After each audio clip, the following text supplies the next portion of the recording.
Hey friends, it's Michelle. I'm back from my road trip. I broke it all down. I didn't even break it down. I gave the long form version on regular Stash Down. So if you happen to be watching this and you aren't a Stash Down watcher, subscriber person, just for whatever reason found this, that seems like a slim possibility. And you want to know about my trip out west I just took, hop on over to Stash Down episode number 7. I don't want to rehash that or talk about another trip when I'm going to be talking about my Disney trip on here. So I spent a lot longer talking about that trip than I intended to, but turns out that's what the episode was all about. So now we are on to the Disney vlog installation. Thanks for coming back. I have had a lot more people watch this. The first thing where I talked about what I was doing than I expected, so that's really cool. Thanks. I'm getting excited. What is it? 3 weeks away, I think. 3 weeks, 4 weeks. We had a month. I don't know. I'm not sure. I think we're under a month at this point, but it's coming up. It's coming up quick. Yeah, this was like the day before vacation that I filmed this, so, please forgive me if I repeat myself. I don't think I said a lot of these things that I'm going to talk about today, and I did try to do a quick review of the episode, so I didn't double dip, but yeah, I don't think I talked about this. Because like I've said before on Stash Down, a lot of times what I do is when I'm in the car, I'll just talk out loud, I'm just kind of sort of rehearsing through ideas about what I'm going to do for that podcast. And so sometimes I do that for this one too. And I go to start these videos and I'm like, did I say that for real? Or was I just talking to myself in the car? And so only done the one. And I think that I did not say this, but, I get these old people brain farts all the time. About Disney, about the trip. Oh, I've done this forever though. This is not since I've planned these trips with my kids and me since about 2015. I get them planned, and it doesn't matter if it's a short turnaround where I plan a trip and it's going to happen in a month or 6 weeks, or if I plan it and it's not going to be for 9 months, or somewhere in between. I think I've said, maybe I haven't, I love the planning part. For me, the planning and the anticipation of the trip, and the plotting out what days you're going to go to what parks based on the advanced dining reservations that you get and stuff like that. And when you had to for a short time after the pandemic, book the parks and get park reservations for the first part of the day at least, and that's another thing you had to plan out. I love that stuff, and it's 50% of the fun, which seems weird to people, but yeah, knowing I've got a trip coming up to Disney is good times. When I have a year where I know I'm not going to go to Disney, it's just not the same. The vibe of the year is not the same. And then, of course, after the trip is over. So it's always good. There's multiple reasons when it's good. Lots of pros to go in September. Two big cons. Well, weather is the big con because it's hurricane season, and the days of hurricane season are like a box of chocolates. But also it's hot, and I do think that it's pretty much as hot as it is in August. But the 2 times we've gone in August, the first time we went in August, I was like, you guys, don't let me do this again. And the next year I was like, well, we're going again in August. And after that one, I was like, okay, you guys, seriously, we cannot go in August again.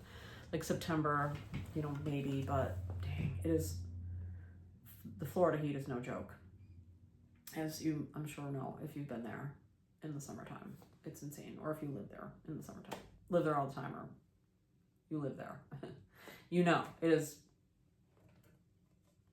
real. Real hot. So it's my Disney stamina carries me through, and it's replenished in the morning again. But like as the trip goes on, if it's a longer trip, like every day, like the stamina wears off earlier and earlier in the day. And by the last day, I'm like, it's been real, but I am melted now. And it's diminishing my enjoyment of this trip. But then it's like childbirth, you're away for a few more months, and next year you're like, oh, if I had to go in August, probably could. But no matter what time of year, no matter how long between, booking it and the trip itself, there's like these phases where it's like, oh, it's fun. And you get, we're like in a week or so, we get to make the advanced dining reservations. That's a milestone on the planning journey. Oh, and it's a week you get to plan, you get to nowadays you do your lightning lanes, fast passes. And then I start to get like a couple of weeks before the trip. And that's when I start to go, no, like, wait, slow down. And I don't know what it is about being in the shower. I'm going to take a side trip here and say I have some really interesting, what I thought were unique and odd, freakish stress dream themes. And the biggest one that I haven't had, thank goodness, since I divorced my ex, but has stuck with me all these years, and it tries to creep back every once in a while, but they're not the same. So I know these dreams are about him. Dirty bathroom dreams. I'm not going to go into it because that's a whole other thing, and no one needs to hear about that. But yeah, dirty bathroom dreams. Typically cavernous public restroom, like old locker room bathroom areas is the setting, and it's like there is not a non-broken, non-filthy, gross, disgusting, dark, no light, no door stall to be had, and I have to go. Or sometimes I'm like, why am I now in one of these? What is going on? And now I do have to go, and I didn't have to go, but why did I walk through this door and suddenly I'm in here? I found out that that's actually a dream theme. Like there's this site, if you don't know about it, called Dream Moods, where you can go in and like it talks about all the different dream symbols and things like that. By God, dirty bathroom dreams is not unique to me. Man, that was one of those days where I was just like, I am not a freak yet. Like this isn't confirmation that I'm a freak, at least. So I know that this other phenomenon, this Disney adult phenomenon, is probably not just me. And I can't get people for Stash Down to comment. If there's Disney freak people here, and that's why you're listening, or you're not a Stash Down person, you happen to stumble upon this because it has to do with Disney and somehow the algorithm got you here, tell me if this is you too. You get to like a week, 2 weeks out from the trip, and you start like going, like you start like, I don't want it to come yet, because I know that in like 2 weeks, it's going to be over, and I'm going to be home, and it's going to be behind me, and I don't know when the next one's planned yet. And then you're like, okay, I'm really happy. It hasn't happened, but, and I almost get to this place where I'm like in a weird, like stressed, sad, anxious place because it's gonna be there. And it's like, and literally the week before, and I don't know what it is about the shower. I'll be in the shower and I'll be like, it's Saturday. Next Saturday, I'll be showering in my hotel room at Disney. Yay! But then the Saturday after that, I'll be showering here again. It's only 2 weeks away. Why is that? That is so weird. Like, wow, Michelle. And I have to believe if dirty bathroom dreams are not unique to me, then neither is this weird phenomenon. I do that. And it's not quite there yet, but I know it's coming. Right now, I'm just kind of in this like, yay, everything's really fun and cool. And I'm really hyped because it's coming and it's getting close. But yeah, I'm a few weeks out from like taking a shower going, And I do this with almost every trip. Just because, now, like, especially with a high pressure kind of like deadline driven job kind of thing, your vacations, you're just like, yeah, I gotta unplug. Like, I am burned out, gotta unplug, refresh, come back. Like, all vacations are precious. But, you know, whether it's, you know, seeing family or going to someplace like Disney or whatever, you know, sometimes like I get back from the trip and I'm like, shoot, I wish it was last week at this time because we'd be leaving. Sometimes, and especially with Disney, like I will I'll put stuff away. Like I won't leave a dish rag on the counter or something like that. With that, or I can be like, I left that there the morning we left for the airport. What is that?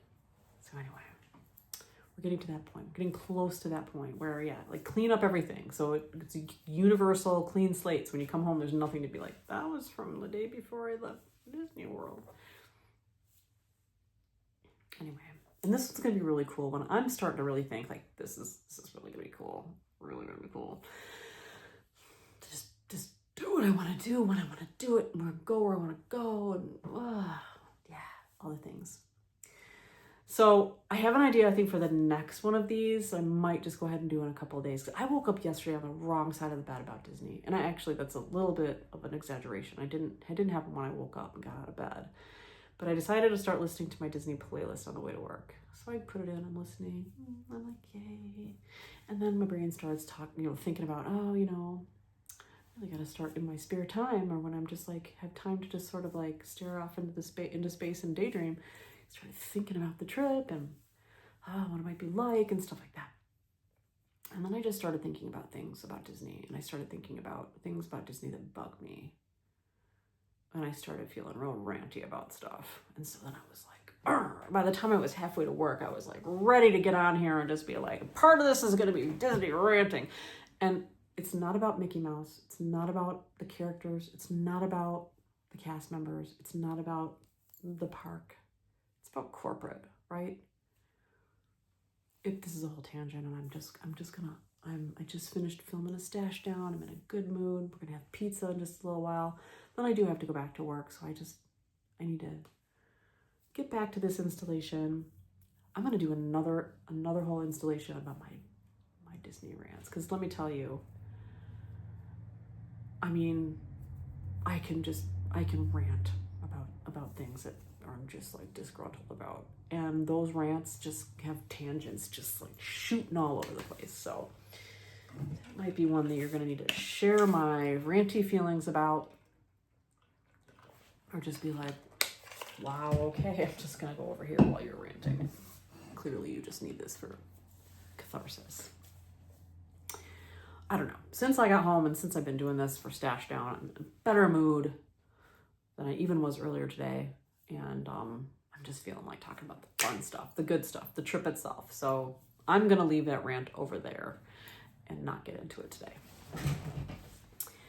What I was going to talk about today, because this is kind of the first non-introduction to what I'm doing installation of this vlog, is just going to talk about where I'm staying and why and things like that, where I'm going to eat, the general plans I have, what I'm going to do on the first day, and that kind of thing. So one thing to know about me where it comes to my Disney trip planning, and my kids are on board with this too, because it's just kind of how I brought them up as Disney fans, Disney park fans. And it's funny because when Emma and I were talking on our trip about, Disney trips and stuff like that, the things that she kind of says about how she likes to do Disney are like very much me. I'm pretty sure that Will feels the same way, but I don't know. He's kind of off doing his own thing right now. And Disney's it's far from his mind at this point, but I'm a parks girl, and I'm very much a quantity over quality Disney guest. And that is not to say that there's a quality problem. I firmly believe that a Disney vacation at a Disney resort, and I'm speaking solely from my personal experience, which is Disney World, because I'm a Disney World girl, I think I said that, is the most quality vacation of that kind that you can take. Now, I'm going to clear the air on this right now. That is not to say that I would exclusively travel to Disney World in lieu of real vacations like I just took. Like, listen to episode 7 of Stash Down.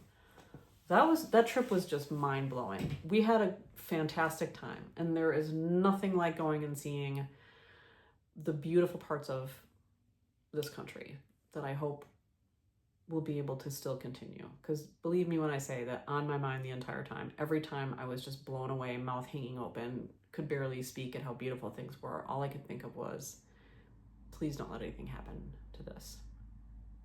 Please. And how many people who would make this go away, build over it, pave over it, drill into it, have actually been here to see it, because it's so much bigger than all of us, any of us.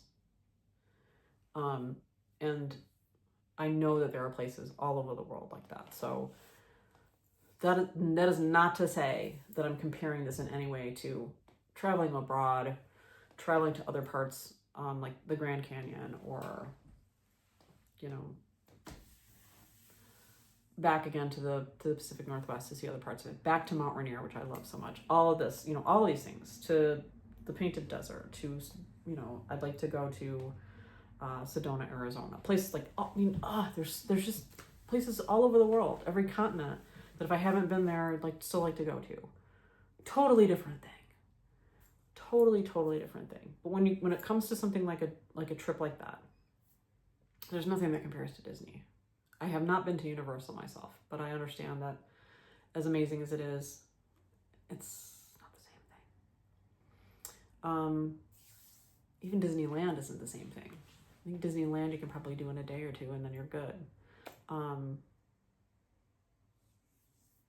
But so when I say quality, I just mean we have been staying recently at the Valley Resort, specifically Pop Century, for a couple reasons. Well, no, for one reason, and that's the Skyliner. Let's face it. We have been, up to that point, moderate resort guests. So up until prior to the last trip prior to the pandemic happening, and then the first trip right after also, actually, right? No, the first trip after we were back, we were at a moderate, we were at Caribbean Beach, also on the Skyliner. Prior to that, we were Port Orleans people. Usually Riverside. One time when I took Will by himself, we stayed at French Quarter, I think because we couldn't get into Riverside for that trip. And I think, or maybe I just said, we'll try Riverside. We'll try French Quarter. And then the trip that I took the kids to, kind of short notice trip in January when it was so packed, was that was 2019, I think, right? We did French Quarter for like a extended long weekend kind of thing. But other than that, and I love the Port Orleans resorts. I love the theming. I love the evening entertainment at Riverside. Is a blast if you can get back to the hotel early enough to see it and get a seat. Food's good. The resorts themselves, like I said, I love the theming. And yeah, it's a great place to be. Price wasn't bad for a moderate. We always loved staying there. The bus system, unless it's changed, because the buses actually, that I'll get to, for Pop Century, whole other thing. The buses, because I think the buses for Port Orleans, Riverside and French Quarter, I think are the same buses. And each of them have like multiple stops around each of the resorts. They're both individually are pretty small. Together they're not, they're pretty good size. So you could get to the bus stop in the morning for rope drop for, like, say, Magic Kingdom, like 90 minutes before, like they tell you to do if you want a rope drop.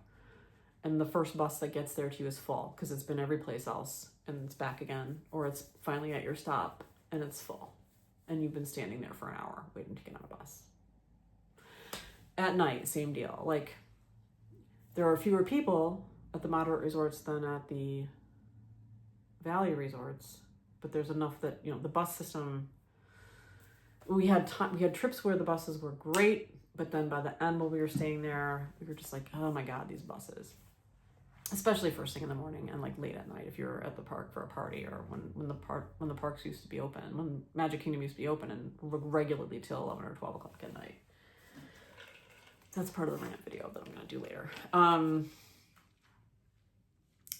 So that was part of it, but we really wanted to stay on the Skyliner. So when we went back after in 2022, again, and we always stayed at moderates, so I booked Caribbean Beach, and we love the Skyliner. So Skyliner, if you don't know, goes to Epcot and it goes to Hollywood Studios, and you still have to bus to Magic Kingdom and Animal Kingdom.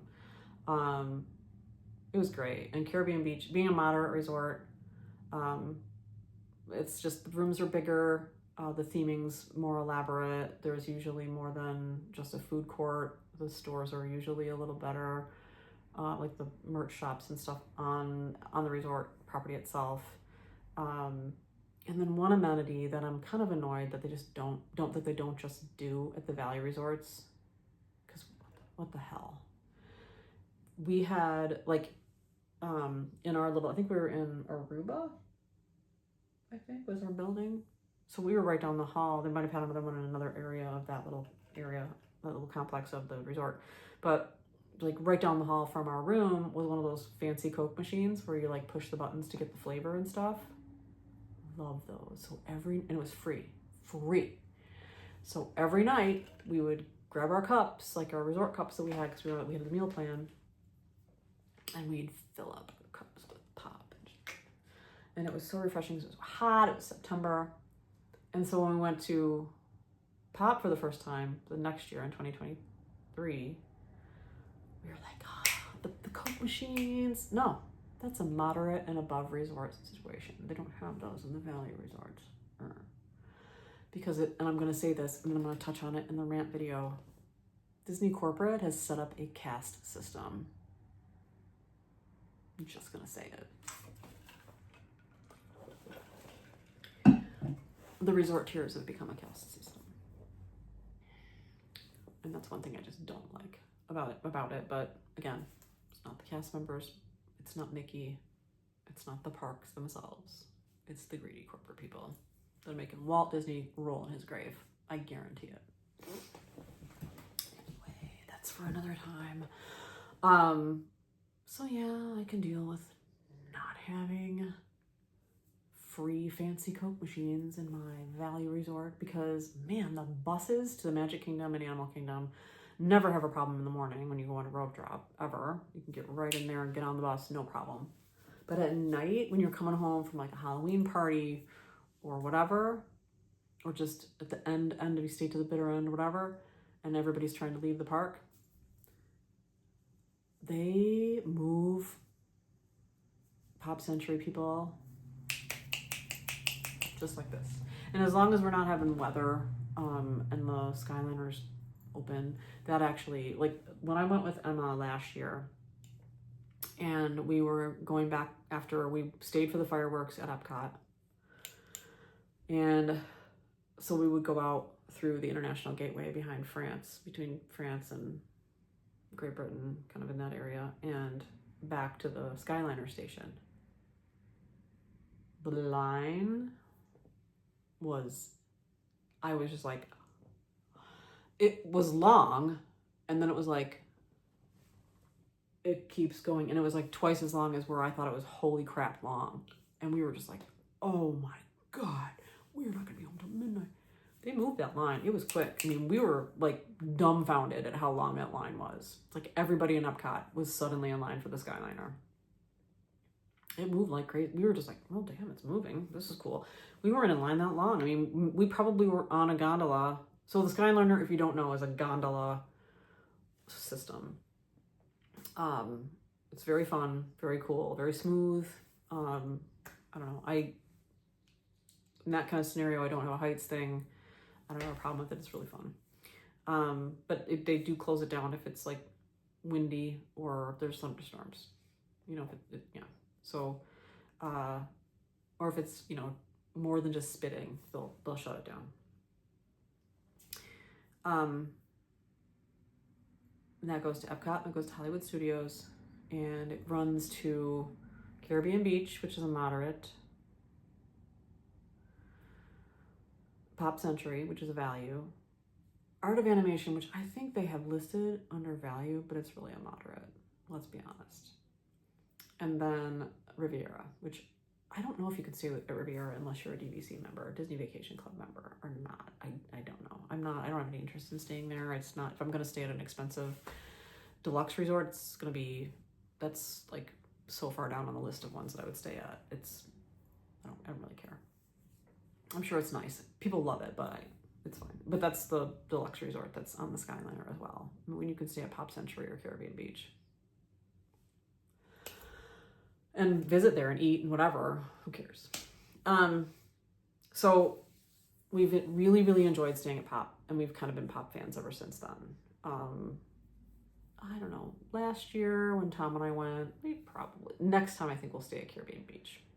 I kind of think I wanted to like decrease the sticker shock as much as possible when I went with him, even though we did the bounce back and got a really good deal. I was trying to it's not that bad. And so we did stay at Pop, and he was fine. He loved it. Quantity over quality. I would rather stay for a longer trip and spend less money, because you're already spending a ton, on my hotel, which I am more power to people who are resort people. I take a bathing suit thinking maybe this time, maybe we'll go to the pool. But I want to be in the parks. I'm the kind of person where if I were to short any one day, any time in the park, to go back to the hotel or go to the pool or resort hop or do something that's outside of a park, I'm going to get home and the next week I'm going to be like, there were 3 hours where I wasn't in the park and I could have been, and now I'm not there at all, and I wish I was at the park. It's in my head. But I'm a resort girl. I'm a park girl. I love the parks. I love the attractions. I love the shows. I love the atmosphere. I love the magic in the parks. The magic's everywhere. I'm definitely also an on-property person. Always. No matter what. Even if I'm there. If I was going to be someplace else and we were like, we'll just go to Magic Kingdom for the day, it would be strange for me. But obviously then I wouldn't be staying on property. But if I'm going to Disney World on property, I am a dyed-on-the-wall hardcore. If I'm going, I'm on property person. And I would rather go and stay on ideally at least a week. This is a 6-day trip. At this point, I don't know why I didn't do 7 days or just stay at a moderate. If I could go back again, I would do one of two things. I would make it a week, or I would stay at Caribbean Beach. Because why not? It's just me. And it wouldn't have been that much more, quite honestly. But at the time I was like, I don't know, it's a solo trip. Do I need a week? Is that piggish? Last year I went 2 times. But now I'm like, why did I book 6 days when I could book 7 days? Crazy. Or I could have treated myself and gone to Caribbean Beach. Because I know that booking that same trip and staying at a deluxe resort is going to double, if not triple, the total cost of the trip. Whether it's just me or whether I take the kids or whether Tom and I split it, that's how much more expensive those deluxe resorts are. And my room is where my bed is and I sleep, where I take a shower, and where I keep my clothes. Otherwise, I'm in the parks. I don't care. The deluxe and the moderates even. Moderates are a little bit bigger room. Deluxe is an even bigger room.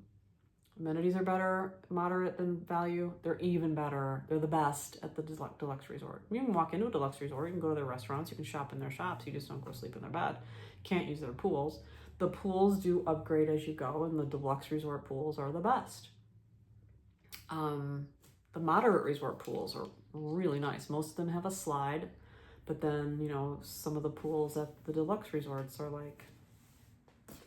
crazy with the pool features. So, and I think there's a pool sidebar,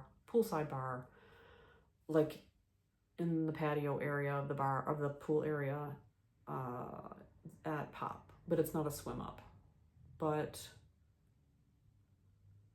I think some, if not all, of the moderate pools, because a lot of times the resort, even Pop Century has multiple pools. There's one main pool, and there's a couple other pools, right? I think. I don't know. I think maybe I'm smoking something. Or maybe there's 2 pools in the main section. There's like a main pool and like a kid's pool. That's maybe what it is. But like all of the moderate resorts have multiple pools. Sometimes one main big pool and then like some areas like that are a smaller pool, but they're like for a certain section of the resort. And each little subsection of the resort has like its own little pool, but it's a pool, but it's not like the one that has the slide and stuff. But I think all the moderates and definitely all of the deluxes have like a swim up bar situation. So things do upgrade. So that's gonna matter to you if you're gonna stay at the resort. You're gonna the resort is gonna be part of what you're doing when you're there. It's just not for me. I'd rather stay longer and have more park time and a much cheaper bill at a Valley resort, or sometimes a moderate resort. But also I started doing the Valley resorts when I started going like, oh, we just went last year, we're gonna go again this year. So I'm gonna just, pretend like I'm spending less money by staying at a Valley resort. And I did, but probably made it up someplace else. Or multiple trips in a year. Now we're staying at Valley resorts, so I don't, whatever. I shouldn't. Why feel bad? Some people go all the time. They go multiple times a year, all the time. Anyway, that's my staying situation. Staying at Pop Century. It's cute. I forget which building I requested this year, but there's like each building in the resort is like themed after a decade. And I think they have like, does it start at the 50s or the 40s? I think it's the 50s. I think they now have through the 90s, or maybe the 2000s, like the early 2000s, they have a building. I know it's through the 90s. Just kind of like off, like no man's land. Like we just did that. Who gives a crap? But all of the front, it's all like very neon and colorful, and they'll like have like big like things on the fronts of the each of the buildings that are like themed for that era, like bowling or like a jukebox, and then they'll have like these big statue-y type things that are like a lot of Disney characters. Like over in the 50s section, I think it is, there's like big Lady and the Tramp statues. And I think in the middle section, which I think is like 60s and 70s, there's like Baloo, and is there Mowgli? Anyway, there's Baloo. And I forget what some of the other ones are. There's like a giant bowling ball, I think. It's like a giant yo-yo, like a giant Duncan yo-yo. And then there's like, so the different eras have, and then like there'll be like different catchphrases from the different eras and stuff like that. And it's cool. It's fun if you haven't seen it. The theming is really fun, very poppy, and it's all about pop culture through the centuries, hence Pop Century. And so for the last 3 visits, including this next one, they've been working on the main building where the food court is, and apparently they're still working on it. Like, how long is this gonna take? So that's kind of annoying that they're still working on it. I just found that out recently. But I typically don't even get back there early enough to get anything anyway. But I usually try to stock up like on a bag of snacks and some pop and water for the room when I get there, so that when I get there at night, I'm not like, oh, I have to, and then the food court's closed and I can't even grab anything. And they actually have these really good overnight oats at the food court there that I've gotten a couple times in the morning to just like slam at the bus stop waiting for the bus. Because especially Hollywood Studios doesn't have the greatest breakfast selection. And I didn't really think that Animal Kingdom did until the last trip. Tom and I discovered these really good, this dude with a cart that has these like pancake sandwich things. And like the outside part of it is like a pancake, but it's like, it's encased in this pancake. So it's like pancake, but it's like round and it has like sides to it. It's all everything's inside of it, all encased in this pancake thing. And it's got like, I want to say sausage, egg, cheese, and some kind of exotic jam that's really good. I forget what kind of jam it is. So there's a little sweet to it as well.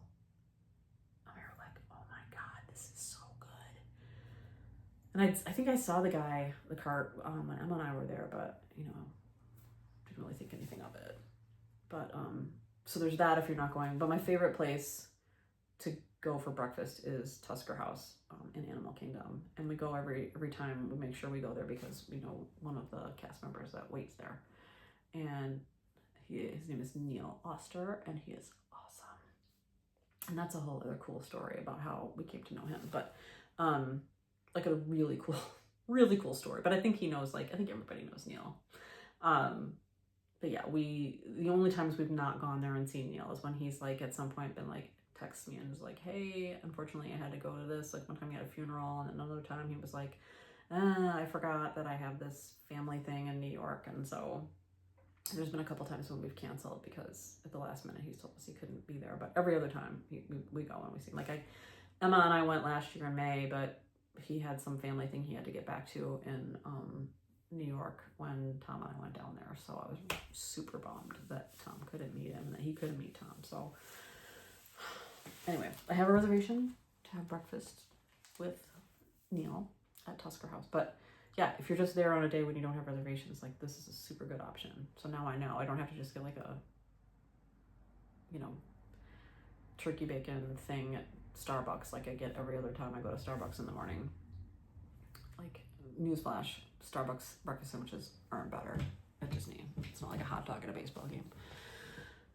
But this other thing is really good. But like, yeah, like Hollywood Studios, I really haven't found anything for breakfast other than the Starbucks breakfast sandwich.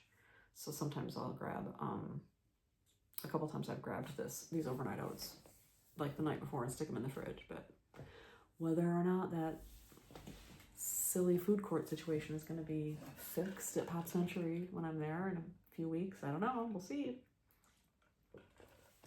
Last I heard, not. Anyway, it's going to be fabulous regardless. So speaking of food, so yeah, I have an advanced dining reservation for the character breakfast at Tusker House. Honestly, it's great. We get to knock, meeting, saying hi to Mickey and getting pictures with Mickey out just by going to breakfast. But really, I'm just going there to hang out with Neil and say hey and have some of the best food I feel like on property is the Tusker House breakfast buffet in Africa at Animal Kingdom. So we usually rope drop when we do that. When we rope drop Animal Kingdom, we rope drop Flight of Passage. It's just what you do, right? Along with everybody else that's there that early in the morning, but we're there and we're trucking and we're, guarantee if you rope drop it, you're going to get in there in the first half hour anyway. So whatever, big deal. But then we usually go over and have breakfast. And then after breakfast, we digest on the safari. So yeah, whatever I end up doing, I'm sure when I go there, I'll rope drop. I think I'm only going to Animal Kingdom. I think I can only have that in my plan. At least rope. Well, I mean, it would be rope drop either way because I usually don't go there a second. I don't hop over to Animal Kingdom because they're just not open very late. So I do have that plan to go there the one time. So I'm sure I'll rope drop and go to Flight of Passage and then go for my breakfast reservation. Hang out and see Neil and see Mickey and Goofy and Donald and Daisy. And then I have another breakfast reservation at my other favorite place, which is the Crystal Palace in the Magic Kingdom. Not necessarily because I have to, visit with Pooh and friends, but because it's a Victorian-themed, beautiful, surrounded by glass restaurant, and the breakfast food is like to die for. It's just all like good, classic breakfast food, and I love the sausages at Disney World. And they have churros Mickey waffles now that you just can eat. You don't even have to put syrup on these things. You just pick them up and eat them, or eat them with a knife and fork if you feel like being civilized. But they are so good. I mean, it's churros waffle, so eat churros with your fingers. Anyway, super, super good. And just all of the other things, fresh fruit, all this stuff, just delicious. I love their breakfast buffets. So I have reservations for both of those places. I also have an Oga's Cantina reservation the first night. I really love Oga's Cantina. I know some people they feel like it's a one and done. They do have some food now. They've had a couple little snacks for a little while, but they're kind of weird, and I can take them or leave them. But the drinks are fun, and especially taking Emma for adult beverages there for the first time was cool. But I'm just gonna go with myself. I'm gonna go the first night, and I have a 9:50, I think 9:40 or 9:50 reservation. So after park close, I'm going to go to Fantasmic. That's my intention, is to go to Fantasmic. I've only ever seen Fantasmic once. I think I'm gonna try to get a lightning lane for it. I'm lucky. I think I can get a lightning lane for that. I'll check. Regardless, I'm gonna make sure I get over there and get a decent seat for it any way I can. And then either like any market set, go bug out real early at the end of it, and then just beat feet back to Galaxy's Edge. And because I think I read it's like a half an hour show. It starts at 9. And so I think if I'm ambitious and I play my cards right, I can truck over to because the park closes at 9, I think. So most people, if they're not at Fantasmic, should be out of the way. So I should have a clear shot to just like truck it back to Galaxy's Edge and then chill out and have a couple drinks, and then mellow walk back to the Skyliner, jump on, go back to my hotel. Also first night, and I decided this strategically because I knew I was going to go second half of the day to Hollywood Studios, is I booked a reservation at the new restaurant in Toy Story Land. It's not Woody's Lunchbox. That's a little like walk up fast food place. Is it Woody's Barbecue? Something like that. When I first saw the menu, I was like, because it's barbecue. And they don't have a real extensive menu. I think they have like a limited, it's not like a prefix menu, but it's like, there's like either the vegetarian or the non-vegetarian thing. And the non-vegetarian thing, maybe they have a couple choices. It seems like it's like barbecue brisket and barbecue chicken or something like that. And I'm not one that's just gonna go out of my way to go to a barbecue restaurant. And especially in Florida in the summer when it's hot. And the last thing you really wanna do is eat anyway, is eat barbecue. Like that's, like, I don't know, that wouldn't be my first choice for food. But then I saw like some footage of the restaurant itself. And first of all, I love the Toy Story franchise. Love the Toy Story franchise. And so I love Toy Story Land, although it is the freaking skillet of the entire Walt Disney World Resort. Really, that whole park is a freaking skillet. But there is something about Toy Story Land that is ungodly hot. There's no respite from the sun except inside the building. Like when we go through there and it's time to go to like Toy Story Mania, it's like, get in the building, because then you know you're in the air anyway. But oh my God, it is hot in there. It's so hot in that part of the park. So yeah, it's gonna be like, okay, now I gotta go eat barbecue. But I figured, make the reservation on the first day. I'll get there and I'll be hot, and it'll be, you know, early evening, so I will have been hot for a few hours, and it's in the skillet of the resort, but it'll be the first day, so I won't be like broken down by the heat after 4 days or anything like that. And so I think that was strategery to go the first night, because I think I can probably just be like, all right, I can do this. So yeah, so it's like it's before 6 o'clock. It's like a 5:30, 5:40, I think, reservation. But it looks like so much fun. Like it looks like so much fun. Like you're eating and you'll hear somebody, I don't know who it is, like some character go, Andy's coming, and everybody has to freeze. Because like you're a toy when you're in there, I guess. I don't know. It just sounds fun. And I'm like, oh, I want to be immersed in Toy Story. I love Toy Story Land. I love it, but it's a skillet. And I wish there was one more good attraction there, because I don't do spinny.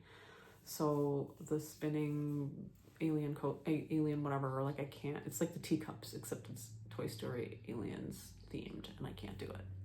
But I've loved Slinky Dog Dash. I love Toy Story Mania. I might skip Toy Story Mania this year, honestly, because it's one of the only things I can really think of. Like, doing that by myself would just be sad. Like, of anything that might be, that I could think that could be sad. Toy Story Mania. Because I'm not, like, I'm not competing with anybody in the car. Like, I'm just going to win my car. And I'm actually pretty good at that one. I can actually score pretty well. I'll probably just do Buzz Lightyear's Space Ranger spin, which I suck at. But I don't care because I'm nobody's competition anyway when I do that. So I'm just going to try to go and, like, be better at it. But, I don't know, Toy Story Mania, I feel like that one would make me sad because I would just be like, I'm not beating anyone. I'm just by myself. So, yeah, so is that it? Oh, and I can't remember what night, but I've always thought it would be nice because I keep hearing really good things about the food, but it's not a restaurant where I don't think the kids would ever really care, is Le Cellier, the steakhouse in Canada. I thought that's going to be, this was before, I knew I was going to do that as a treat for myself, a nice dinner, even though there's so many other places I'd like to go back to. Before I decided, I want to try that Toy Story place, just because I want to have the experience. And the food will probably be better than I think, but yeah. But I thought, I'm going to take myself to Le Cellier because I know a good solid steak dinner, that's going to be solid steak dinner. Whereas I've never been to the nice restaurant in France either, but when I've looked at the menu before, I'm like, yeah, I'd like to go there. It'd probably be pretty chic, but I don't know if the menu like turns me on enough to go and spend that kind of money. But a steak dinner in Canada, yeah, I think I'll do that. So this is funky. Hearing it's giving me weirdness. What's happening? I feel like my right ear is just like occluded. Yeah, so those are the only advanced dining reservations that I got. And honestly, like I am on a couple of medications that affect my appetite. One on purpose and one as a nice side effect because it has helped me achieve some weight goals that I've had. But the downside is that even when I'm in an environment where I get, I want to eat, like I just think I can't eat that much. And Disney portions are generals. So it's, and especially with the buffets and stuff like that. One of the places we almost always go to, and I didn't take, I went with Emma, so Tom and I did not go. Because I had him pick the restaurants because I was like, I can give some recommendations, but I just went, I've been a bunch of times, this is your first trip, like where do you want to go? And he didn't pick Beer Garden, but we otherwise go to Beer Garden. Again, that would be another place that'd be weird to go by myself. I'm not afraid to go out to dinner or to breakfast or whatever by myself, even to a character breakfast. Don't care. But Beer Garden, that's very family oriented. It's a smorgasbord, it's like, it's the beer, it feels, and you're like at tables with other family, it would be weird, and I don't want to get sucked into somebody else's family. Oh, you're by yourself, la, la, la, la. No, that's not why I'm solo tripping, to go meet other people and become part of their party. I don't like people that much. Fun fact. Unless I know you, and unless you're part of my viewing public. Sorry, I'm really not that way. I'm being silly. But yeah, I don't, that's why I love hibachi. I love to go to hibachi with a big group of people. So I'm only having hibachi with my people. Otherwise, you never know. Sometimes it works out. Sometimes you get drunken Sally over there scream laughing, nearly burning her face off. I don't want to do that. So I'm skipping the hibachi in Japan. I'm skipping the Beer Garden. Next time Tom and I go, for sure we'll go to the Beer Garden.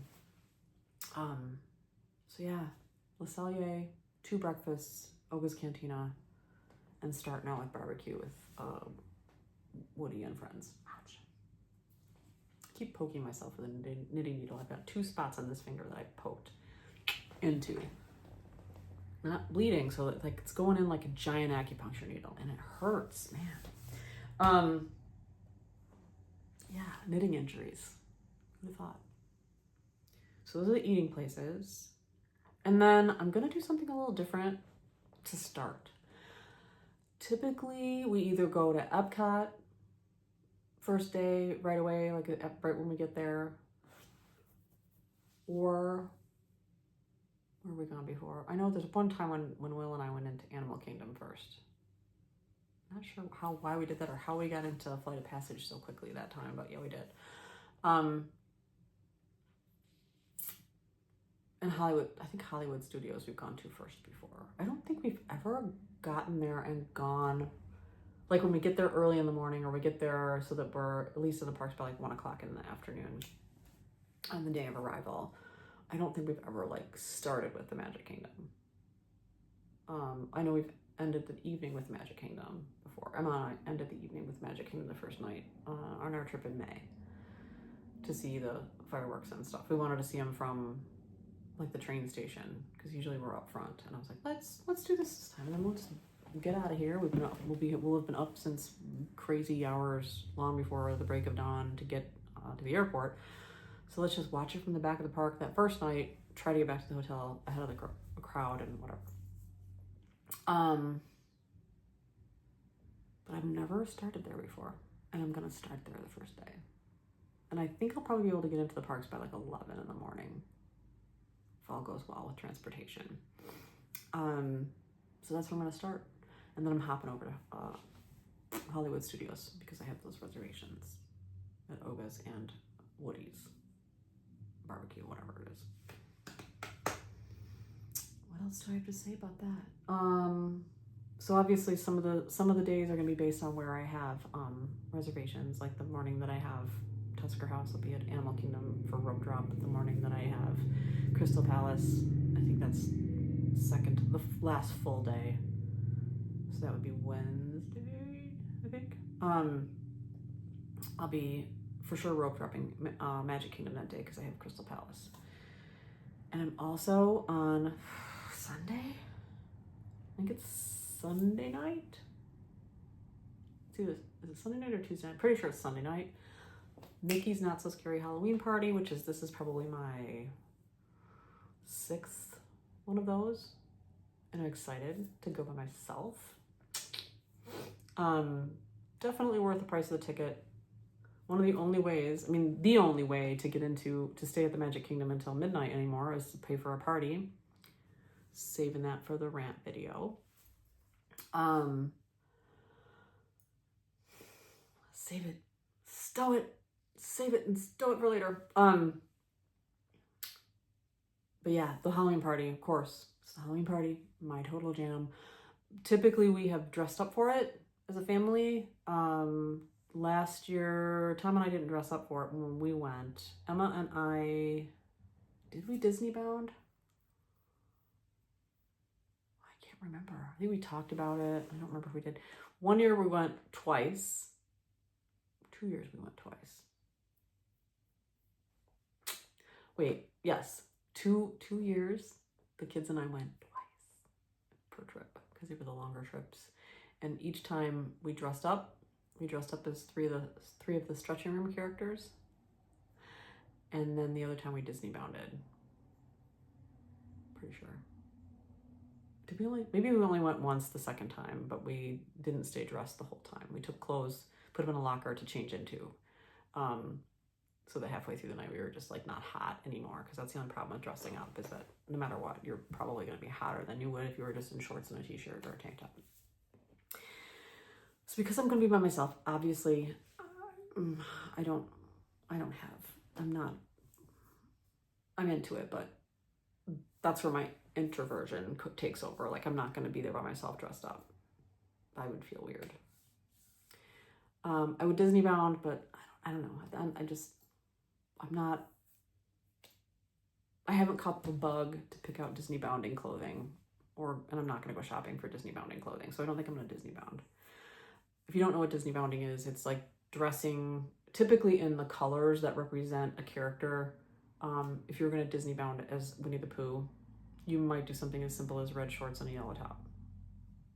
You might trick it out more with like maybe some poo ears or something else that, like a honey pot pin or something like that. So that's Disney bounding. Some of them can be really elaborate. They don't even actually look like you're dressing up as anything, but you can really wear something cool with your jewelry and your shoes and everything, you know, head things, ears, whatever, hats that really dive into representation symbolically, color-wise of a character. And we did Disney bound one year, and I Disney bounded Maleficent. But it's, yeah, I mean, some people go all out and they Disney bound every day. And for adults, that's a way to dress up any old time. Otherwise, if you're going to dress up to go into the parks and you're an adult, it has to be a Halloween party. I'm not sure if they let you dress up for the Christmas party or not, but obviously Halloween. And there's still like guidelines you have to abide by. Like, you can't have like super long skirts or capes, cloaks, anything like that are going to drag and get caught in a roller coaster gear or something like that. You can't wear a mask that covers your face. Yeah, I think those are two of the main rules. I think there's like no scary costumes. So yeah, that kind of thing. So a lot of times people will Disney bound on a regular any day to get their, you know, costuming on during a Disney trip. And that's fantastic. And some people do really cool jobs with Disney bounding, but I have my like slew of Disney shirts that I have collected over the years. And so that's usually what I do, is just Disney shirts. So last time Tom and I got us a couple different kinds of like couples matching Disney shirts, which were super cute. My favorite was the Googly Bear and Schmoopsy Poo t-shirt. So he was Googly Bear. I had like Mike Wazowski on. It said Googly Bear, and mine had what's her name? Like the Medusa looking character, and it said Schmoopsy Poo. That was my favorite one. And then he's all into Winnie the Pooh, so we had some Winnie the Pooh t-shirts too. I think he said I'm with Honey, and my shirt said Honey or something like that. Very cute. And they were like a Pooh sort of yellow with black print and black with yellow print. Really, really cute shirts. Yeah. But I'm probably just gonna, I'm thinking about this corset sort of dressy thing. It's not really a dress, but it's a corset with like a long kind of skirt attached to the bottom that is Haunted Mansion fabric. That looks great dressed up, but it also looks great just like a tank top under it and like bike shorts. I might do that, but I think that might be super uncomfortable riding like Tron and Space Mountain and stuff like that. And so I'm not gonna forfeit going on those rides because I'm wearing a stupid corset. So it's not a stupid corset, it's one of my favorite corsets, but I don't know, like it would pack up it would be okay in the suitcase. It'd be simple enough to do, but I worry that I'll get there and regret that I have a corset on for those rides. So, and I don't know, I don't think it's one that I can get into myself. I think I have to have somebody tighten up the laces in the back. So it zips up the front, but in order to get it to zip up the front, it has to be loose in the back. So that probably seals the deal right there. So no Haunted Mansion corset for me, which is probably just as well. So I'm looking forward to the Halloween party. Always super fun time. What else do I have to say? I think that's about it for what my plans are for the trip.